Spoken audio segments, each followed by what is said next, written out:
ამაზე გემრიელ ბურგერს და ხრაშუნა ფრის თუ მოამზადებ, წარბს ნამდვილად გადავიხოთრავ.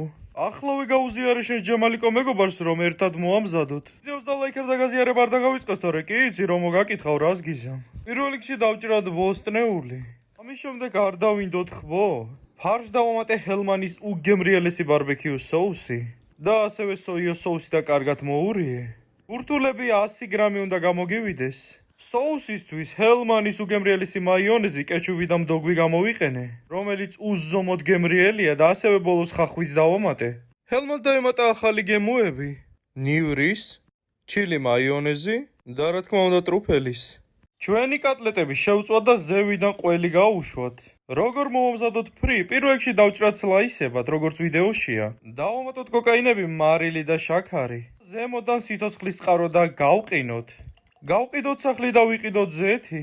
180 გრადუსამდე რო გაცხელდება უნდა შევწვათ 3 წუთი. მარილი მოვაყაროთ და ეგ არის უგემრიელესი ხრაშუნა ფრი მზად არის. ავაწყოთ ჩვენი ბურგერი, ჯერ соуსი, შემდეგ სალათის ფურცელი ან კომბოსტო, შემდეგ კატლეტი და ყველი, ასევე პომიდორი და ხახვი. აუცილებლად უნდა მოამზადოთ წარმატებები.